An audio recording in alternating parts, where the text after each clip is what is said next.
Jadi Wak, baru-baru ini aku di DM sama followers yang ada di Instagramku @aris9262_ yang mana dia nanya, Wak, katanya di Jepang itu nggak boleh pakai parfum. Kata siapa gitu? Pertanyaan unik sih, jadi makanya aku buat video ini.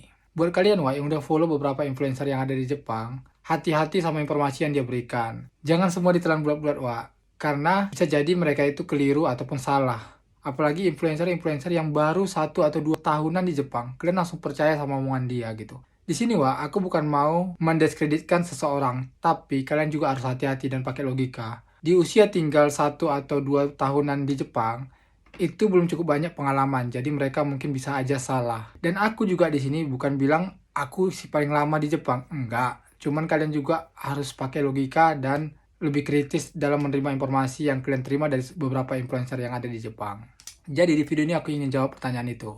Ketepatan Wak, kejadian itu pernah aku alami pada saat aku magang dulu. Jadi pada saat aku magang itu aku punya kohai, punya bau badan yang lumayan menyengat, alias bau badan lah ya, kita biasa bilang.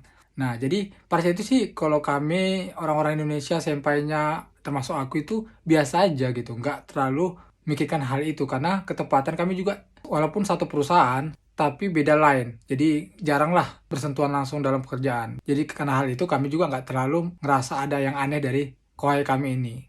Nah, ketepatan satu ketika ada salah seorang orang Jepang yang dekat sama aku. Jadi sering ngobrol-ngobrol dan dia bilang, itu siapa sih namanya katanya gitu.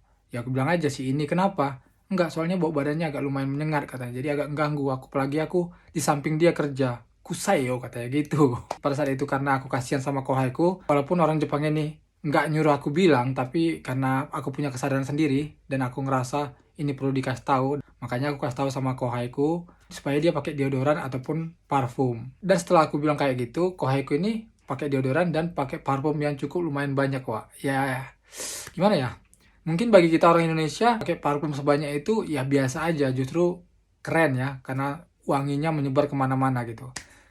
Nah, disinilah masalahnya Wak, orang Jepang ini komplain juga ke aku setelah kohaiku ini pakai parfum. Dia bilang, Ikedo, katanya. Kalau udah masuk kata-kata Ikedo, Wak, berarti itu artinya bagus, akan tetapi kalau bisa jangan dilakuin gitu. Orang Jepang ini jarang mau bilang langsung larang ya, kalau hal-hal yang sepele kayak gini. Tapi ya, kita harus lebih sensitif untuk menerima kalimat-kalimat seperti itu, Wak. Nah, setelah itu aku lanjut aja, kenapa gitu. Kemarin bau badannya salah, sekarang udah wangi, komplain lagi, aku bilang gitu. Nah, dia bilang, boleh sih pakai minyak wangi atau parfum gitu, tapi jangan terlalu menyengat. Jadi Wak, kesimpulannya, kalau di Jepang itu sebenarnya boleh pakai minyak wangi. Makanya bagi kalian yang mikir kalau di Jepang itu nggak boleh pakai minyak wangi, itu salah Wak. Karena di Jepang sendiri banyak toko minyak wangi dan banyak minyak wangi yang dijual. Baik itu yang menyengat sekali dan yang baunya biasa aja gitu, yang soft. Tapi kita harus paham cara pemakaiannya. Pemakaiannya ini yang harus diperhatikan. Kalau parfumnya itu cenderung wanginya menyengat, kita pakainya sedikit aja Wak. Jadi nggak usah terlalu banyak. Nah, kalau wanginya soft, kalian rasa dan ini tidak menyengat, boleh kalian pakainya agak lebih banyak daripada yang menyengat tadi gitu. Jadi itu salah satu budaya cara memakai parfum orang Jepang. Dan beberapa orang Jepang juga Wak, memang ada yang sama sekali nggak pakai parfum, alias mereka itu cukup dengan pewangi pakaian aja dan pakai deodoran, itu udah cukup. Makanya setiap tempat yang kita datangi, kita harus pelajari dulu budayanya Wak. Jangan serta-merta kita babat habis kayak sama di negara kita sendiri gitu. Itu salah.